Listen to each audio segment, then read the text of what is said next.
There we go. And we're live. Hi, everyone. It's Wednesday afternoon. It's 2:30 p.m. It's 2:30 p.m.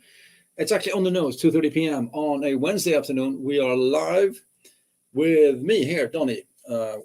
Innovation Fika, my innovation coffee break that I go live with every Wednesday afternoon at 2:30 p.m. It's a half an hour coffee break. So I have my coffee, I have my break, and I have you, the audience.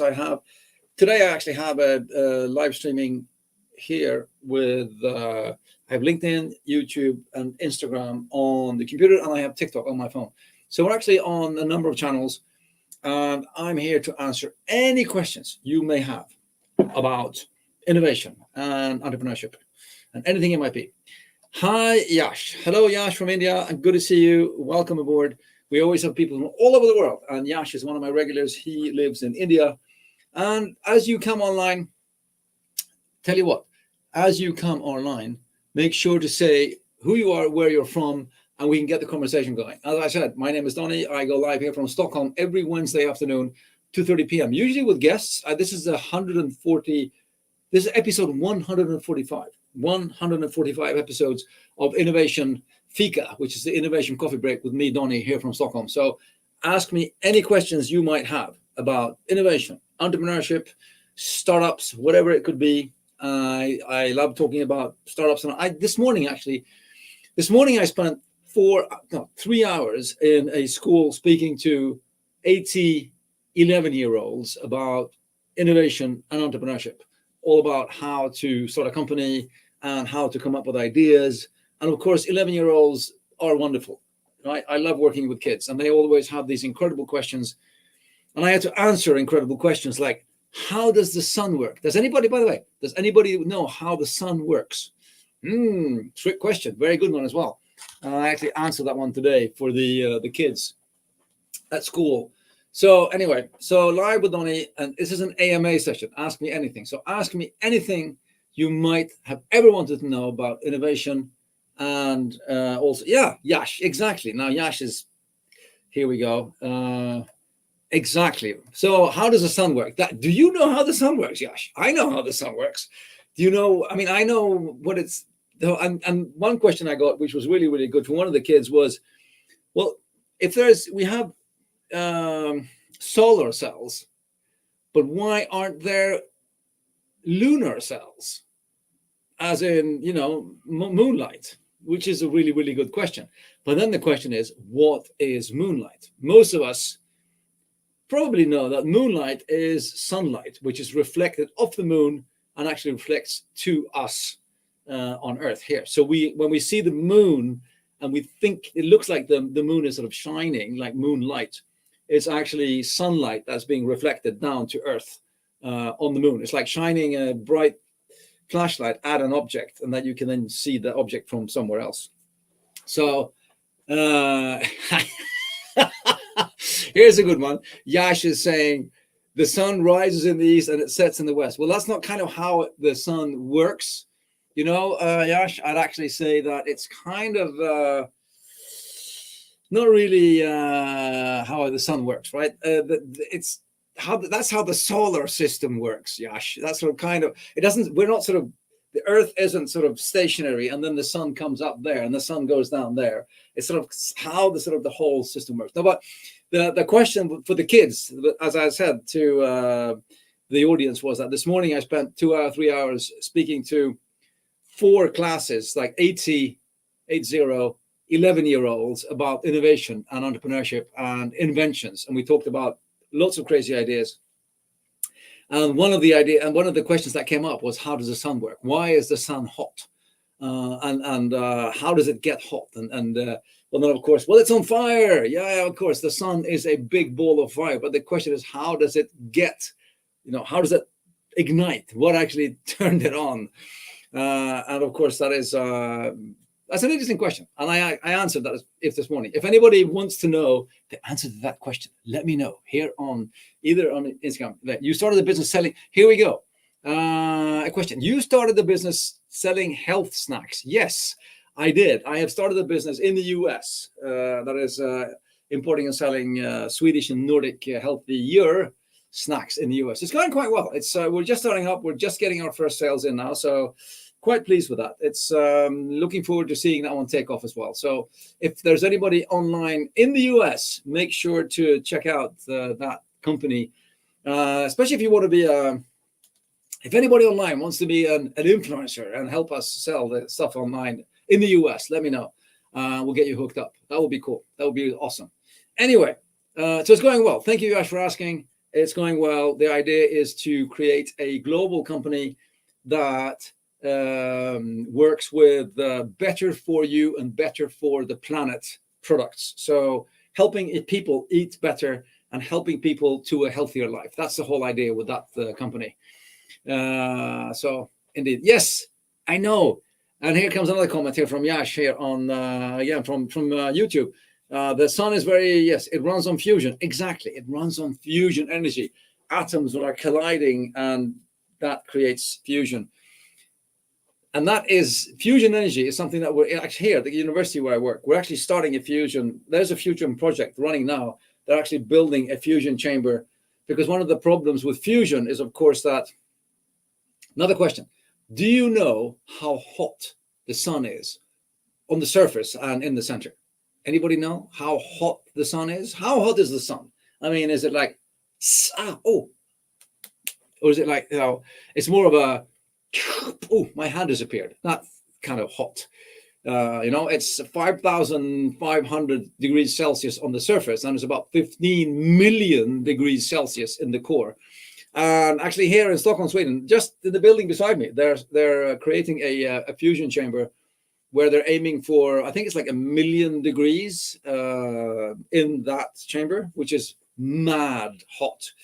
So that's something they're building here. Super cool. And it's the invention for that one is how to keep something which is 1 million degrees hot in a container. I mean, you can't really have it in a glass bowl or a plastic whatever, because it goes without reason to say it would melt, right? So, but they've invented this magnetic changes, or magnetic field that actually holds and encompasses the whole the fusion energy. So it can hold like millions of degrees heat, which is really, really cool. So that's fusion energy. Another thing we talked a lot about.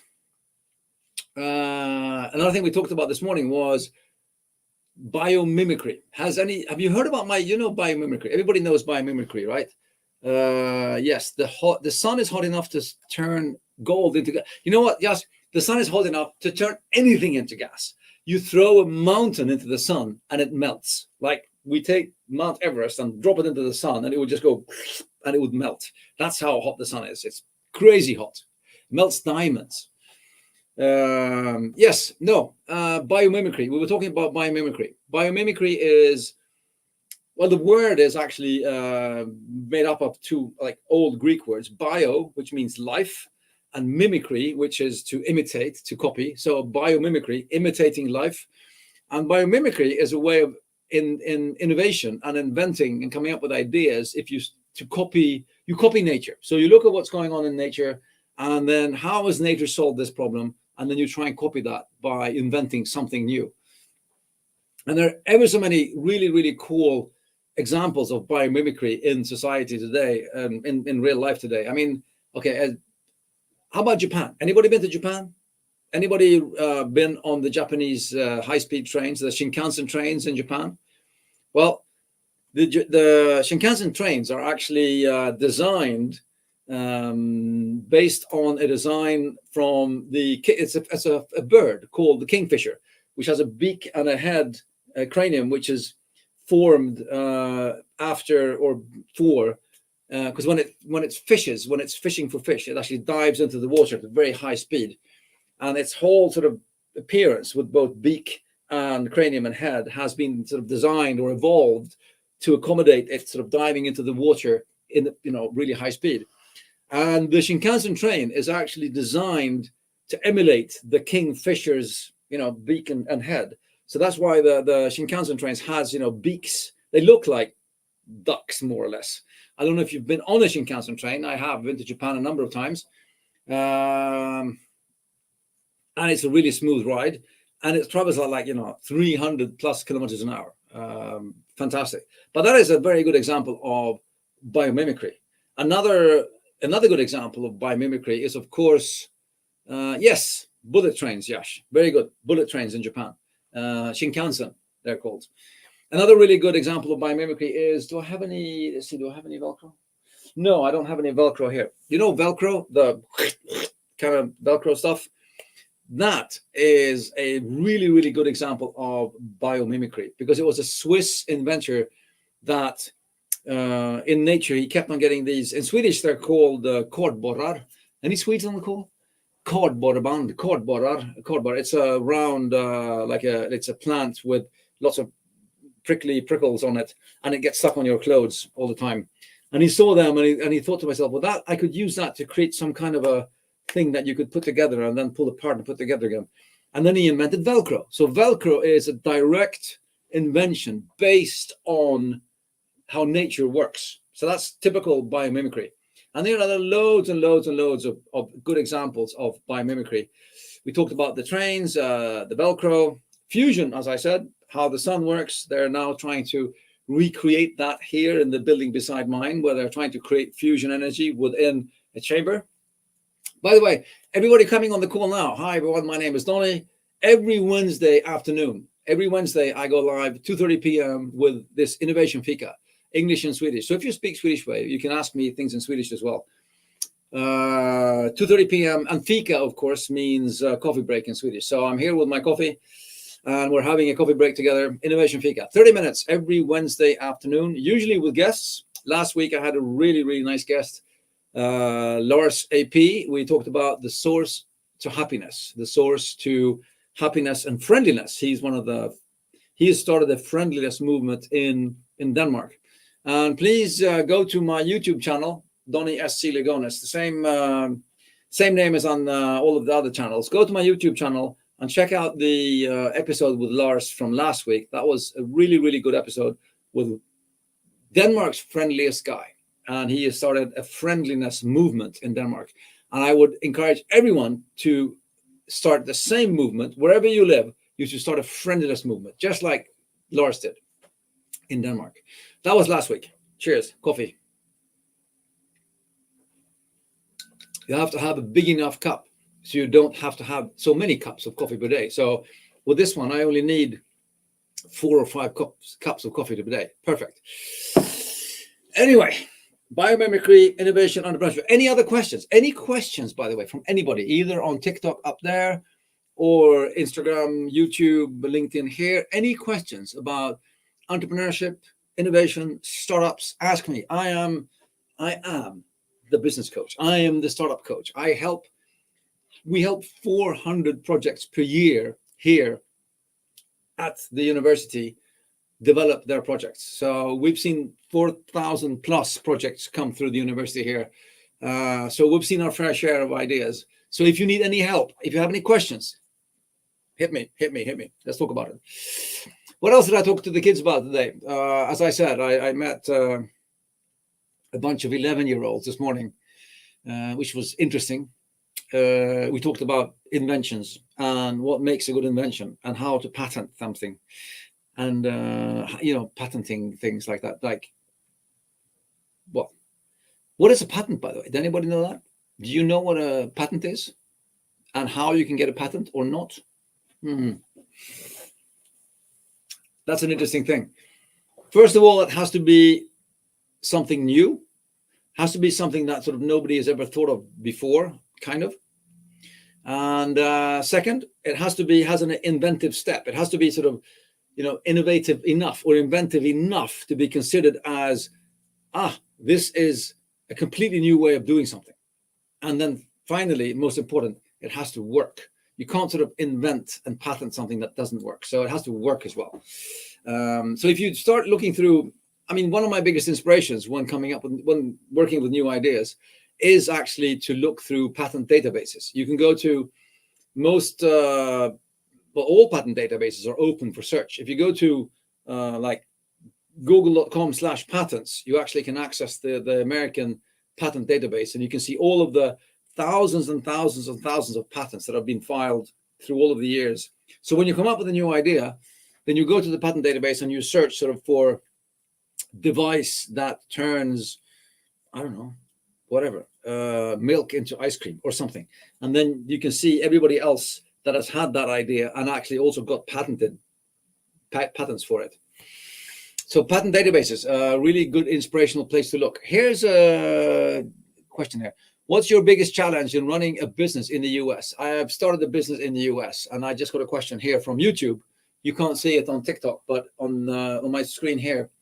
What's the biggest challenge running a business in the US? I would say and this might sound strange, but the tax rules is the biggest challenge, because in the US, they seem to think that they don't pay tax, but oh my God, they pay taxes everywhere, because there's there's federal tax for the country, and then there's state tax, and then you have to pay tax in every state that you sell products in as well. So I need to keep track.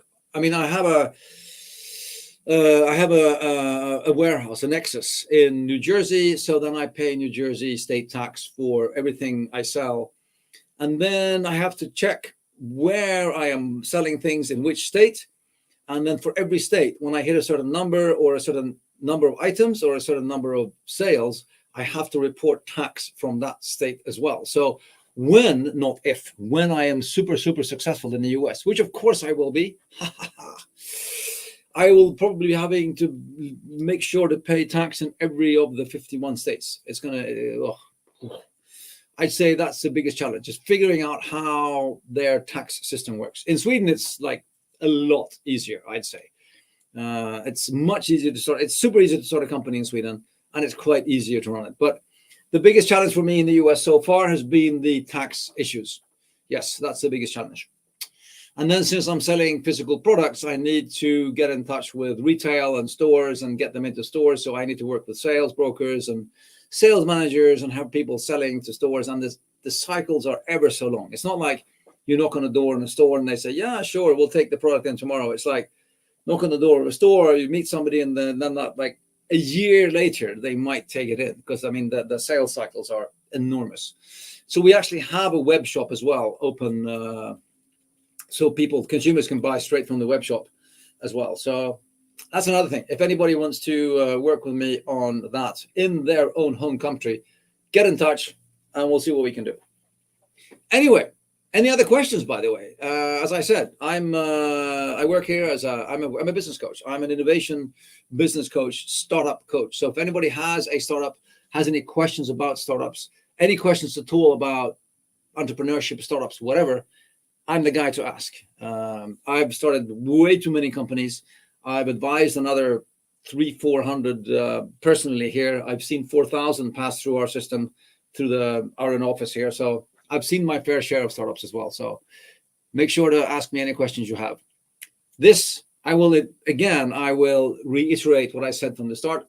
My name is Donnie. I work at Sweden's biggest tech university as a business and startup coach. And every Wednesday afternoon, I go live on all of these channels with my Innovation Fika, which is my innovation coffee break. So it's a coffee break where I have a cup of coffee. I talk about innovation, usually with guests. This is episode 145 today. So it's 145th episode today. I've done quite a few of these by myself only, AMA episodes, but usually I have guests as well. So last week I had the last couple of weeks I've been having guests. And I love taking questions from the live audience. Here's another question from Yash again. Here you go. What's this then? In what language do you think random Oh, wow. In what language? Now that's a question I could have gotten from an 11-year-old today. That's a really good question. I think in English, actually. I must say, I think in English. That would probably, but I switch a lot, Swedish and English. I'm completely bilingual when it comes to thinking. I never thought about which language I actually think in. Good question. I like that one.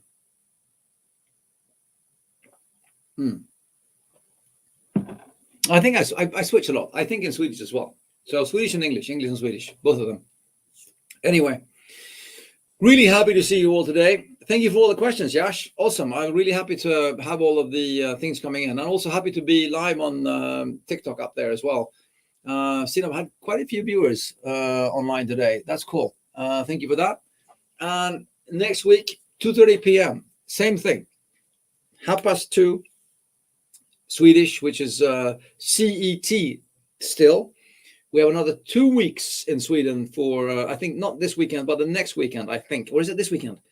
The daylight change in Sweden. And then we'll be on CEST, so Central European Summertime. 2:30 p.m. every Wednesday afternoon, we go live. We talk about entrepreneurship, startups, whatever it could be. So bring your questions, bring your friends, and I'm happy to answer questions. So bring your startups as well. If anybody of you is running a startup, I know Yash, you're running a startup. How are you getting on with your startup, Yash? Yash is a guy that's he's on the chat here from YouTube. So I'm asking him what how his startup is getting on.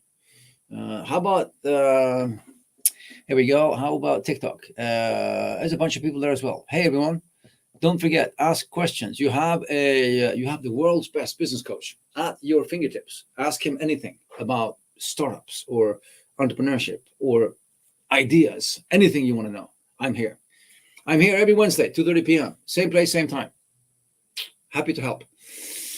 What else did I talk about today with the kids? We talked about innovation and startups. I did a lecture for a bunch of 11-year-olds. We talked about how does the sun work and how does nuclear energy work and where does what else did we say? We talked about ocean cleanup. You heard about ocean cleanup? That started as a crazy idea. It was a guy who was 13 years old, and I think he did a TED talk like 15 years ago about an idea which sounded crazy then, of having like a huge net that you pulled behind two boats to clean up the oceans from all the plastic that's in the ocean, especially the plastic islands where all of the plastic is sort of in the water, like the collected all the plastic in the Pacific and so forth. And today, Ocean Cleanup, which the name is called Ocean Cleanup, they're actually doing this. They are actually running huge nets and collecting plastic and rivers. They're doing so much cleanup in rivers, and they've already collected hundreds and hundreds of tons of plastic. It's a really, really cool project. So, don't ever be afraid of having crazy ideas, but have a utmost respect for how long time a crazy idea might take to realize. I don't know, many of you have probably seen the film Avatar, James Cameron, the semi-automated film, semi-animated film. Sorry about that. The semi-animated film about the blue creatures and the whole thing. That one came out in, what was it, 2006? I think the first one, 2006, maybe something like that. Was it that long ago? Really? I don't remember. Anyway, but the thing was, James Cameron, he actually wrote the script for that more than 10 years before the film, but he had to wait for over 10 years until the technology with virtual cameras within a 3D environment became advanced enough for him to be able to create Avatar. So when you're coming up with these crazy ideas and the huge ideas, you need to go ahead, have them. For all sake, make sure to have big ideas that can save the world, but also have respect for how, the challenge and how long time it's going to take to make them come true. Sometimes you have to wait for the technology to become advanced enough to be able to do what you were trying to do. Let's see, comments from Yash here on YouTube. On his startup, I've pivoted some. I'm working on an idea I will announce soon. Ooh, exciting cliffhanger. Yash is working on a stealth startup. It's tricky looking for a business model as a first-time founder. Well, that's the usually thing. Yeah, exactly. Usually, the business model is a tricky thing, unless it's a very sort of open and closed case where I'm selling to somebody who wants to buy something like healthier snacks, like I'm selling. That's a kind of an easy business model. However, anything digital, and anything which is very, very new and a new way of doing something usually needs a new kind of business model. I mean, many of the innovations we've seen the last 10, 15 years haven't always been about new technology only. There've been a lot about new business models on how to charge people. I mean, Spotify is a great example. I mean, their big crazy idea was, what if you had an app on your computer or in your phone with every single song in the world accessible with one click of the button? You know, just search and then you click. And then when you click on the button that it says play, you click on play, boom, it starts streaming immediately. And that was a wild and crazy idea back in 2005, because back then you had to download music, you bought music song by song. Even when Apple released iPod and iTunes, you had to buy song by song, and then you downloaded it into your iPod and you synced that one, and then the songs were in the iPod.